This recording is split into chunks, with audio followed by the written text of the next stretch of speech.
گزشتہ جمعے میں آپ صلی اللہ علیہ وسلم کے سیرت کے تذکرے کے حوالے سے گفتگو یہاں تک پہنچی تھی کہ آپ صلی اللہ علیہ وسلم نے نبوت کے 3 سال بعد اللہ کے حکم سے کوہ صفا پر اعلان دعوت واضح طور پر قریش کے سامنے پیش کر دیا۔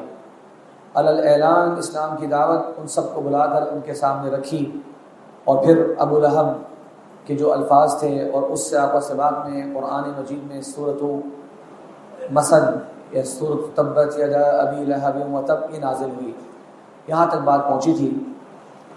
اس کے بعد نبی کریم صلی اللہ علیہ وسلم کی بھرپور دعوت کا آغاز ہوتا ہے، یعنی کہ مشکلات اور تکلیفوں کا اصل دور شروع ہونے والا ہے۔ آپ صلی اللہ علیہ وسلم قریش کی محفلوں میں جاتے، عام مجالس میں جاتے، بازاروں میں جاتے، عرب کے معروف بازار، سوق عکاظ، سوق مجنہ، اسی طریقے سے حج کے لیے، عمرے کے لیے جو قافلے آتے، آپ صلی اللہ علیہ وسلم ان کے سامنے اسلام کے پیغام کو پیش کرتے۔ آپ جب اپنی دعوت کو عام کر رہے تھے، لوگوں تک پہنچا رہے تھے، تو قریش اس وقت بھی آرام سے نہیں بیٹھے ہوئے تھے، آپ کے پیچھے جاتے، آپ جہاں اپنی گفتگو مکمل کرتے، پیچھے سے جا کر آپ کے تعلق سے جو جھوٹی باتیں انہوں نے بنا رکھی تھیں لوگوں کو وہ بتانا شروع کر دیتے، تاکہ اگر کہیں نہ کہیں کوئی تاثر پیدا ہو رہا ہے، آپ کی بات کی یقینی تاثیر پیدا ہو رہی ہے، اس کو کمزور کرنے کی کوشش کی جائے۔ باقاعدہ ابو جہل اور ابو لہب انہوں نے اپنا یہ شیوا بنا لیا کہ آپ صلی اللہ علیہ وسلم کے پیچھے پیچھے جہاں جہاں آپ جائیں گے، جہاں آپ کی بات مکمل ہوئی، وہیں جا کر انہوں نے آپ کے بارے میں جھوٹے الزامات لگانا شروع کر دیے۔ یہی نبی جن کے 43 سال تک سب کے سب مکہ کے لوگ صادق، امین، سچے، نہایت امانت دار، ایک ایک شخص اس کی گواہی دے رہا ہے، اب سنیے کہ کیسے کیسے الفاظ آپ صلی اللہ علیہ وسلم کی عظیم ذات کے بارے میں انہوں نے کہنا شروع کر دیے۔ قرآن مجید میں اللہ تعالیٰ نے ان الفاظ کا تذکرہ فرمایا ہے، کیسے کیسے الفاظ کہے گئے آپ صلی اللہ علیہ وسلم کو۔ تو کہنے لگے یہ کون ہے؟ یہ شاعر ہے، یہ شعر و شاعری کے اندر بڑی مہارت حاصل کر چکا ہے، اصل میں یہ کلام شعر جیسا کوئی کلام ہے جو یہ پیش کر رہے، تو یہ شاعر ہے۔ ایک طرف کہنے لگے کہ یہ مجنون ہے، دیوانہ ہے، یہ دیوانوں والی باتیں کر رہے، پوری قوم سے الگ، پوری قوم کا دین غلط اور ایک نیا دین لے کر آ رہے، یہ تو دیوانگی والا طریقہ کار ہے۔ پھر کہنے لگے یہ ساحر ہے، جادوگر ہے، جس کی بات میں تمہیں تاثیر ہوتی نظر آ رہی ہے، تاثیر پیدا ہوتی نظر آ رہی ہے، یہ اصل میں جادو کی تاثیر ہے، جس سے گفتگو کرتے ہیں اس پر جادو کر لیتے ہیں، وہ تھوڑی دیر کے لیے ان کا گرویدہ بن جاتا ہے یا ان کی بات کو سننا شروع کر دیتا ہے۔ پھر کہنے لگے کذاب، سوچی کہاں صادق، سب سے سچا، اور کچھ ہی دنوں کے اندر وہی شخص کذاب، انتہائی جھوٹا انسان، نعوذ باللہ۔ یہاں پر کفایت نہیں کری، اور بہت سے القاب، کاہن یعنی کہ نجومی، مستقبل کی خبریں بتا رہے ہیں، اساطیر الاولین اکتتبها، پچھلے لوگوں کی گزری ہوئی باتیں کہیں سے جا کر لکھوا کر لے آئے ہیں، اور یہ صبح شام آ کر آپ کو بتا رہے گزرے ہوئی کچھ باتیں ہیں، پرانی کوئی باتیں ہیں، ان کو جا کر لکھوا کر لے آئے ہیں۔ انما يعلمه بشر، یہ جو باتیں بتا رہے اصل میں یہ ایک شخص نے ان کو سکھائی۔ اب سوال ہوا وہ کون ہے وہ شخص جسے سکھائی ہے؟ تو کہنے لگے عبد الحضرمی، مکہ کے اندر ایک شخص تھا جس کا آبائی تعلق عربوں سے بھی نہیں تھا، عربی سے اس کا کوئی واسطہ بھی نہیں تھا آبائی نسبت کے اعتبار سے۔ کہنے لگے وہ سکھا رہا ہے۔ جسے کہتے ہیں انسان کی کبھی کبھار جب باطل بیان کر کے سارے جملے ختم ہو جائیں تو اس سے پھر ایسے جملے صادر ہونا شروع ہو جاتے ہیں جس کا کوئی سر پیر نہیں ہوتا۔ اللہ تعالیٰ نے قرآن میں ذکر کیا وَلَقَدْ نَعْلَمُ أَنَّهُمْ يَقُولُونَ إِنَّمَا يُعَلِّمُهُ بَشَرٌ، یہ کہتے ہیں کہ انہیں کوئی ایک انسان یہ باتیں سکھا رہا ہے۔ اب انسان میں نے بتا دیا آپ کو کہ اس کے آباء و اجداد کا تعلق عجم سے ہے، عرب سے ہے ہی نہیں۔ اللہ نے فرمایا لسان الذی یلحدون الیہ اعجمی، جس شخص کی طرف یہ نسبت کر رہے ہیں سکھانے ہی، اس کی تو زبان عجمی ہے. وَهَذَا لِسَانٌ عَرَبِيٌّ مُبِينٌ، اور یہ جو کلام تم کر صبح شام پڑھا جا رہا ہے، سنایا جا رہا ہے، یہ واضح ترین، صاف ستھری، بہترین عربی زبان میں ہے. کہنے لگے مَا لِهَذَا الرَّسُولِ يَأْكُلُ الطَّعَامَ وَيَمْشِي فِي الْأَسْوَاقِ، اگر رسول ہی تھا تو یہ کھانا کیوں کھاتا ہے، بازاروں میں کیوں چلتے؟ لولا انزل الیہ ملک فیکون معہ نذیرا، کیوں ایک فرشتہ ساتھ ساتھ نہیں آ گیا ان کے ساتھ اترتا ہوا، جو جہاں جاتے یہ ساتھ جاتا اور ان کی تصدیق کرنے لگا، ان کی تصدیق کرتا. سوچے ڈیمانڈ کیسی کیسی، الزامات بھی آ رہے ہیں اور ڈیمانڈ بھی آ رہی ہے. او یلقا الیہ کنز، یا کوئی آسمان سے ان کے اوپر خزانے نازل ہو جائیں، خزانوں کی بارش ہونی چاہیے، تب ہم مانیں گے یہ رسول سچا. او تکون له جنت یاکل منها، یا پھر ان کے پاس کچھ ایسے باغات ہوں خاص قسم کے جہاں پر جا کر یہ کھاتے ہوئے ہمیں نظر آئے یہ بہت ہی منفرد شخصیت ہے.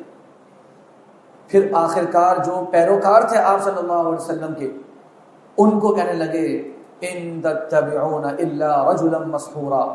ایک طرف کہتے ہیں وہ جادوگر ہے جب وہ دوسروں سے بات کر رہے ہیں، اب جو ان کے فالوورز ہیں انہیں کیا کہہ رہے ہیں، ایسے شخص کی پیروی میں لگ گئے ہو جس پر جادو کیا گیا.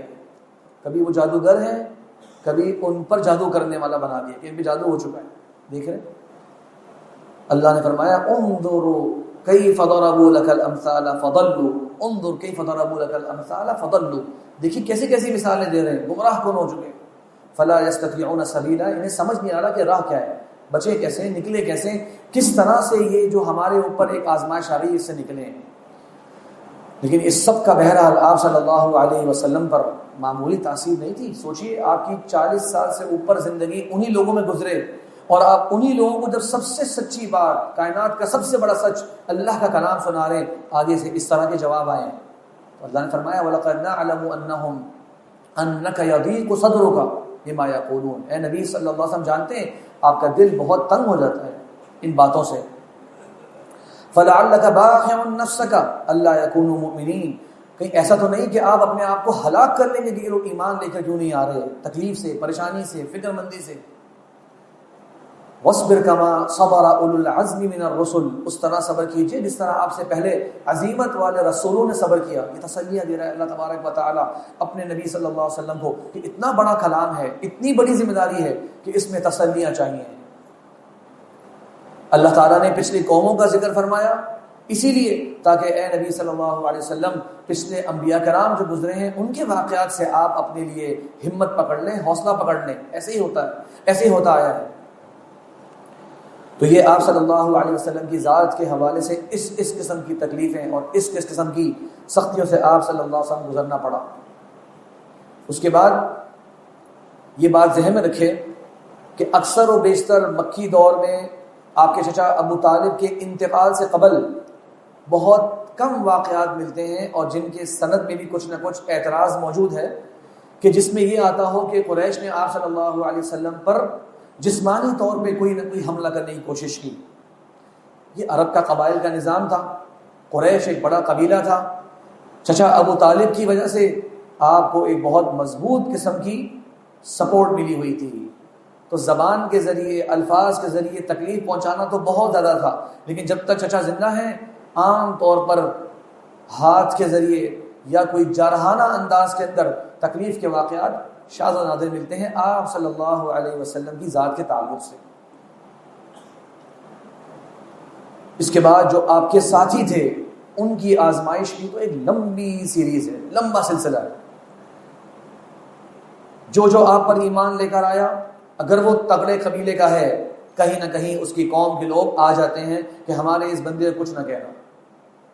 لیکن جو عام قبائل سے تعلق رکھنے والے ہیں یا معاشرے کے جو عمومی افراد ہیں ان کے لیے اتنا بڑا آزمائش اللہ کے نبی پر ایمان لانا کہ اس کا کوئی تصور نہیں کر سکتا.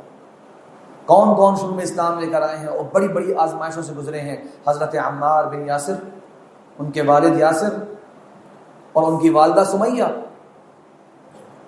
یہ چھوٹے قبیلے کے تھے نسبتاً اس زمانے میں. والدہ کے بارے میں آتا ہے کہ وہ آزاد کردہ ایک لونڈی تھی، ان کی شادی کر دی گئی تھی یاسر سے، یعنی قریش کے سامنے یہ آسان شکار تھے. جاتے ہی ساتھ ہی ایمان لے کر آئے، ان کو باندھ دیا، صبح شام انہیں عذاب دے رہے ہیں، صبح شام انہیں عذاب دے رہے ہیں۔ آپ صلی اللہ علیہ وسلم ان کے پاس سے گزر رہے ہیں، کیونکہ نئے نئے ایمان لے کر آنے والے ہیں، اس تکلیف سے گزر رہے ہیں۔ آپ بھی اس موقع پر صرف تسلی دے پا رہے ہیں، ہاتھ کے ذریعے کسی طریقے سے ان کی مدد نہیں کر پاتے، لیکن کیا الفاظ آپ کہتے ہیں، صبرن یا آل یاسر، اے یاسر کے گھر والوں صبر کرو، فإن موعدکم الجنہ، بے شک میرا تم سے جنت کا وعدہ ہے۔ یہ معمولی مقصد کے لیے صبر نہیں ہے، یہ جنت کے لیے صبر ہے۔ یہ تکلیفیں جو گزار لو گے دنیا میں شاید تمہارا کوئی ہاتھ تمہارا ساتھ نہ دے سکوں، کوئی ہاتھ نہ بڑھا سکوں، لیکن اللہ کی جنتوں کا میں تم سے وعدہ کرتا ہوں۔ اس انداز سے تسلی دے کے چلے جایا کرتے۔ عمار نوجوان تھے، لڑکے تھے، ان کو الگ طریقے سے عذاب دیا کرتے۔ جو لوگ ایمان لے کر آئے اس موقع پر ان میں ایک عظیم صحابی حضرت خباب رضی اللہ عنہ، حضرت خباب بن الارت، یہ بھی ایک غلام تھے۔ ان کی مالکن ام انمار، اس نے ان کو لوہے کا کام سکھایا، لوہار تھے، مکہ مکرمہ کے اندر بڑا زبردست کام جانتے تھے۔ اس نے اپنے بھائیوں کو بھیجا اور کہا کہ میرا یہ غلام جو ہے سنا ہے کہ یہ محمد کا پیروکار بن گیا ہے، جاؤ ذرا ان کو سبق سکھا دو۔ اس کے بھائی آتے ہیں، معلوم کرتے ہیں واقعی تو محمد کے پیروکار بن گئے ہو؟ کہا جی ہاں، کہا آؤ، اور سخت ترین عذاب، سخت ترین تکلیف دی جاتی۔ حضرت عمر رضی اللہ عنہ کے زمانے کی بات ہے، ایک دن حضرت خباب رضی اللہ عنہ نے اپنا وہ زمانہ یاد کیا اور کہا کہ ایک دن ام انمار کے بھائیوں نے اور اس کے کہنے پر مجھے ایسا سخت عذاب دیا کہ ایک آگ جلائی اور اس آگ کے اوپر ایک تختہ رکھا اور مجھے اس تختے کے اوپر ڈال دیا۔ آگ جلتی بھی آگ، اور کہتے ہیں کہ وہ آگ جلتی رہی اور میرا جسم جلتا رہا، یہاں تک کہ میرے جسم سے گرنے والی جو میرے جسم کی چربی ہے اس نے اس آگ کو بجھایا، اور اپنے کپڑا اٹھایا، حضرت عمر رضی اللہ عنہ کو اپنی کمر دکھائی۔ کب بتا رہے یہ بات، جا کے سوچیے، حضرت عمر رضی اللہ عنہ کے زمانے میں۔ تصور کر سکتے ہیں کیا وجہ؟ لا الہ الا اللہ کہنے کا یہ آپ کو سزا مل رہی ہے، ایک سچے معبود کا اقرار کرنے کی یہ سزا ہے۔ میں نے اور آپ نے تو ہنستے کھیلتے ہی الفاظ پڑھے، ہمیں تو لوریوں کے ساتھ یہ الفاظ پڑھ کے سنائے گئے، لا الہ الا اللہ۔ کتنی اللہ نے ہمارے پہ آسانی کر دی۔ سوچیے وہ منظر اور وہ وقت جو ہمارے عظیم صحابہ کرام نے، اور یہ سچی واقعات ہیں، کوئی غیر مستند باتیں نہیں ہیں، کوئی کہانیاں نہیں ہیں، سچے حقیقی واقعات۔ اسی کلمے کو پڑھنے کی وجہ سے جس کو میں اور آپ پڑھتے ہیں، اس وقت سے گزرنا پڑا ہے ان صحابہ کرام کو۔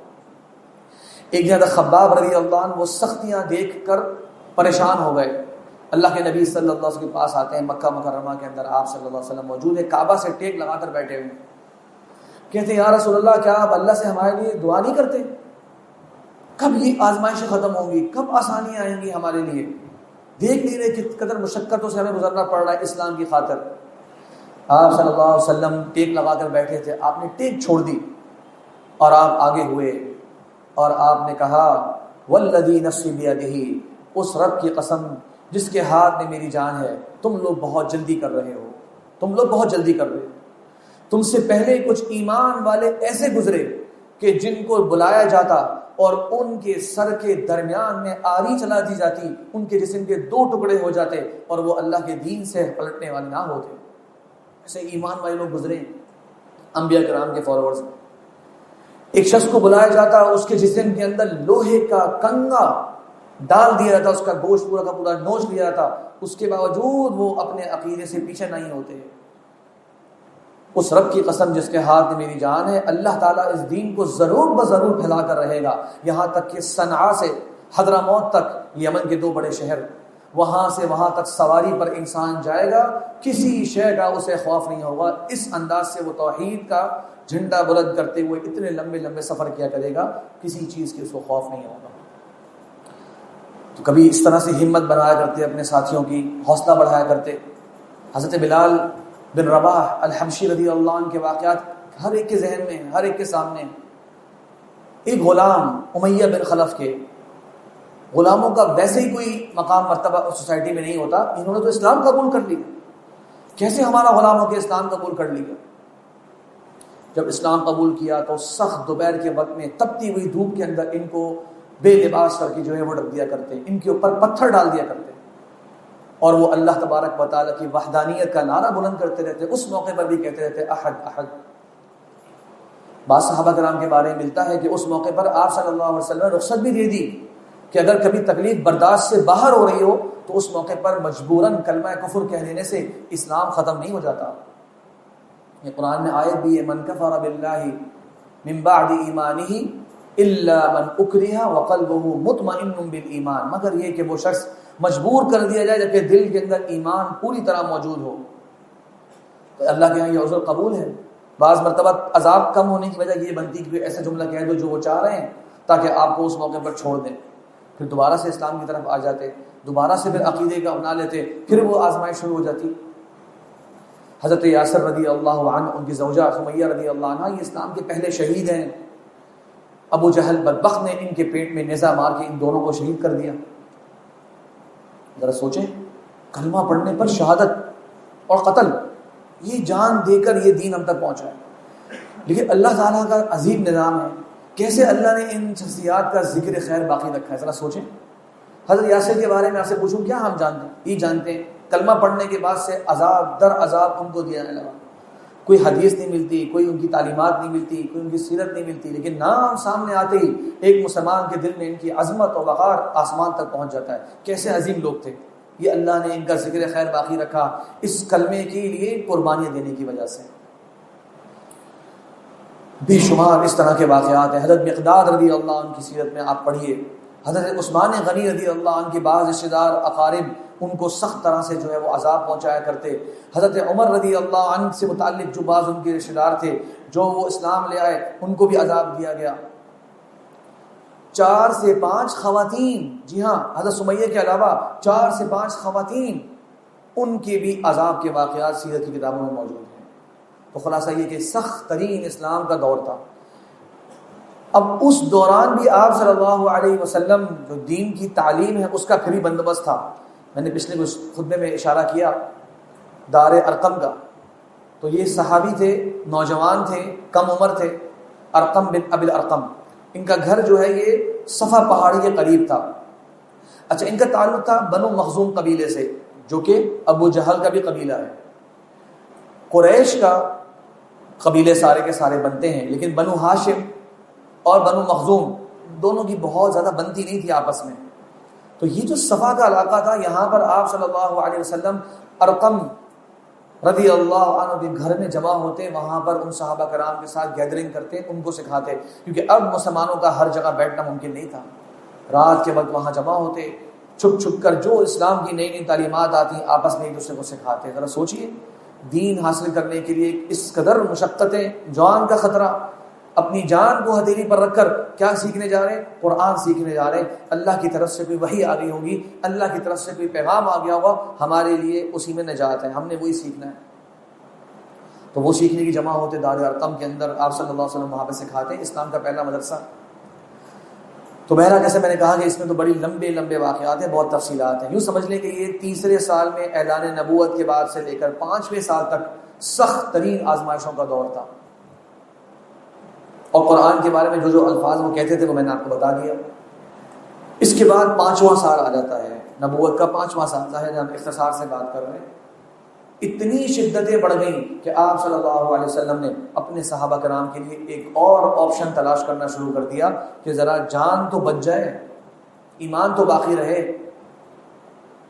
تو آپ صلی اللہ علیہ وسلم جب معلومات کی تو خبر دی کہ ایک دور دراز کا علاقہ ہے حبشہ، جسے ہم کہتے ہیں، پہلے ناموں میں کہتے تھے ایبیسینیا، آج وہ ایتھوپیا جو ملک ہے وہ علاقہ حبشہ کا علاقہ بنتا تھا۔ مکہ سے بھی بہت دور ہے، یمن کے بعد تو سمندر آتا ہے، سمندر کراس کرنے کے بعد وہاں پہنچتے ہیں۔ وہاں کے بادشاہ کے بارے میں سنا تھا کہ وہ ہے کرسچن، لیکن عدل والا ہے، انصاف والا ہے، رحم دل ہے، تم لوگ جہاں سے جاؤ اور وہاں جا کر رہنا شروع کر دو۔ آپ صلی اللہ علیہ وسلم کے صحابہ کرام میں 15 صحابہ کرام، 11 مرد ہیں، 4 خواتین ہیں، وہ لوگ مکہ چھوڑ کر چلے جاتے ہیں حبشہ۔ یہ پہلی ہجرت حبشہ ہے، آپ لوگ پڑھتے ہیں۔ ان کے کمانڈر کون ہیں؟ حضرت عثمان بن مظعون۔ یہ عثمان بن عفان الگ ہیں، یہ عثمان بن مظعون ہیں۔ ان کا آپ صلی اللہ علیہ وسلم کے ساتھ بھی رضاعتی تعلق بھی تھا۔ ان کے امیر بنایا اور جانے والوں میں عثمان بن عفان بھی شامل ہیں، نبی کریم صلی اللہ علیہ وسلم کی بیٹی رقیہ جو ان کی پہلی بیوی تھی وہ بھی شامل ہیں۔ یہ وہاں جاتے ہیں، 2.5 مہینے وہاں پر قیام کرتے ہیں، امن و امان سے رہنا شروع کرتے ہیں۔ مکہ میں ایک عجیب واقعہ ہو جاتا ہے، اور وہ یہ کہ قرآن مجید کی سورۃ النجم نازل ہوتی ہے۔ سورۃ النجم آپ اس مطالعہ کریں، جیسے کہ مکی صورتوں کا عام مزاج ہے، بڑی مضبوط آیتیں ہیں، قیامت کا تذکرہ ہے، قرآن کی حقانیت ہے، توحید کے تذکرے ہیں، پچھلی قوموں پر عذاب کا ذکر ہے، پچھلی قوموں کو کیسے اللہ تعالیٰ نے ہلاک کر دیا اس کا ذکر ہے۔ تو بہت ہی دل پر اثر انداز ہونے والی یہ صورتیں ہیں۔ سورۃ النجم کا آخری حصہ ایسے ہی ہے، پچھلی قوموں کا ذکر کیا تھا، وَثَمُودَ فَمَا أَبْقَىٰ وَقَوْمَ نُوحٍ مِّن قَبْلُ، پچھلی قوموں کا ذکر کیا۔ جب وہ سب باتیں مکمل ہو گئیں، سورت کا اختتام، آپ صلی اللہ علیہ وسلم کعبہ میں بیٹھ کے اس سورت کی تلاوت فرما رہے تھے۔ ذرا سوچیں، سورت کی تلاوت فرما رہے ہیں، اور یہ جو کفار ہیں ان کا مزاج کردار ایسا کہ قرآن کی تاثیر سے یہ لوگ اپنے آپ کو بالکل جدا بھی نہیں کر سکتے، سننے کا دل بھی کرتا تھا۔ کیسا عظیم کلام ہے، یہ تو ہماری زبان ہی ہے، عربی زبان، لیکن کیسا انداز ہے۔ تو آپ صلی اللہ علیہ وسلم تلاوت کر رہے ہوتے کسی موقع پر تو دائیں بائیں آ کر جمع بھی ہو جایا کرتے ہیں۔ تو جب آپ صلی اللہ علیہ وسلم نے یہ سورت کا اختتام کیا، سجدے کی آیات تلاوت کری، آپ صلی اللہ علیہ وسلم، آپ کے کچھ ساتھی اس موقع پر سجدہ کرتے ہیں۔ مکہ کے جو لوگ موجود تھے، قرآن کی تاثیر ایسی ان کے دل پہ پڑی کہ وہ بھی اس موقع پر سجدے میں چلے گئے۔ قرآن کا حکم سنا، اللہ کی سجدہ کرو، اللہ کی عبادت کرو، سجدے میں چلے گئے۔ پھر اچانک سے اٹھ بیٹھے، ہڑبڑا گئے، بھائی یہ ہم نے کیا کر دیا، یہ کیا ہو گیا۔ اب یہ جو واقعہ ہوا، اس کی جب خبر پہنچی مکہ والوں کے واقعے کی حبشہ، تو بات کچھ اس طرح پہنچ گئی کہ جناب مکہ والے اسلام لے آئے۔ تو وہاں کے لوگ بڑے خوش ہوئے کہ جو مقصد تھا یہاں آنے کا وہ پورا ہو گیا، چلو اب مکہ چلتے ہیں واپس۔ مکہ آئے تو معلوم ہوا کہ خبر درست خبر نہیں تھی، تو ایک خاص موقع تھا جس پر یہ واقعہ ہوا۔ اس کے کچھ مہینوں بعد یا اگلے سال، 6 سال کے اندر دوسری ہجرت حبشہ ہوتی ہے، جس کے اندر آپ صلی اللہ علیہ وسلم کے 100 کے قریب صحابہ کرام اس میں شرکت کرتے ہیں۔ یہ وہاں جاتے ہیں، اور اس وقت ان کے سردار بناتے ہیں آپ صلی اللہ علیہ وسلم حضرت جعفر بن ابی طالب، جو کہ آپ کے کزن تھے، حضرت علی کے بڑے بھائی، حضرت علی سے 10 سال بڑے تھے عمر میں۔ جعفر الطیار، ان کو آپ صلی اللہ علیہ وسلم نے بنایا امیر دوسری ہجرت حبشہ کا۔ 82 مرد اور 18 خواتین، 100 کی قریب تعداد ہے ان کی۔ یہ جب وہاں جاتے ہیں، اب قریش نے ایک بڑی بات نوٹ کری، اور وہ کیا کہ بھائی اتنی بڑی تعداد میں اگر یہ لوگ یہاں سے چلے گئے مکہ سے، تو یہ کسی اور جگہ جا کر اپنی سلطنت قائم کر سکتے ہیں، ان کا دین تو ختم نہیں ہوگا، ہمارا مقصد تو ان کو کچل دینا ہے، ختم کر دینا ہے۔ اس طرح ہی جاتے رہے، اگر کوئی اور جگہ ان کو ٹھکانہ ملتی رہی، پرامن ٹھکانہ، تو یہ تو وہاں پر پھلیں گے، بڑھیں گے، آپس میں ان کی نسل بڑھتی رہے گی وغیرہ وغیرہ۔ تو کوئی طریقہ کرو کہ ان سب کو بلاؤ اور ان کو سزا دو اور انہیں ختم کرو۔ تو آپ نے سنا ہوا ہے کہ وہ پھر تحفے تحائف دے کر انہوں نے بھیجا مکہ کے اندر سے کچھ لوگوں کو، اور نجاشی کے دربار میں جا کے انہوں نے یہ تحفے تحائف پیش کیے اور کہا یہ ہمارے علاقے کے کچھ کم سمجھ لوگ جو ہے وہ چھوڑ کر یہاں پر آ گئے ہیں، آپ سے درخواست ہے کہ ان سب کو ہمارے حوالے کریں، ہم ان کو واپس لینے کے لیے آئے ہیں۔ اب اس کی عدل انصاف کی دلیل یہ ہے کہ اس نے ایک طرف کی بات سن کر فیصلہ صادر نہیں فرما دیا۔ آج کے لیے بھی ہمارے لیے بڑا سبق ہے، وہی غیر مسلم ہے، سمجھدار ہے میرے لیے۔ اس نے کہا جب تک میں ان کی بات نہ سن لوں میں کوئی رائے قائم نہیں کروں گا ان کے بارے میں۔ بھی تم کہہ رہے ہو کہ وہ کم سمجھ لوگ ہیں اور ایسے ہی چھوڑ کے بس یہاں پر آ گئے، یہ تو ایک سائیڈ ہے سٹوری، دوسری بات تو میں سنوں گا، اس کے بعد فیصلہ کروں گا۔ بلایا گیا، حضرت جعفر الطیار رضی اللہ عنہ بعض ساتھیوں کو لے کر آتے ہیں اور کہتے ہیں کیا پیغام ہے تمہارا، کیا دین ہے تمہارا، کیا کہہ رہے ہیں تمہارے بارے میں یہ۔ تو آپ صلی اللہ علیہ وسلم کی جو تعلیمات تھیں، اسلام کا مقدمہ انتہائی خوبصورت انداز سے پیش کرتے ہیں اور کہتے ہیں کہ ہم مکہ کے اندر ایک دوسرے کی جان کے پیچھے پڑے ہوتے، اللہ کے نبی صلی اللہ علیہ وسلم نے آ کر ہمیں محبت اور بھائی چارگی کا درس دیا۔ ہم بتوں کی عبادت کرتے، ہر کمزور کو ہم کمزوروں کی عبادت کرتے، ان کے آگے جھکتے، انہوں نے آ کے اللہ وحدہ لا شریک لہ کی عبادت کا ہمیں درس دیا۔ ہم لوگ کمزوروں کا مال لے لیا کرتے، ظلم کیا کرتے، انہوں نے سب کے حقوق ادا کرنے کا ہم کو درس دیا۔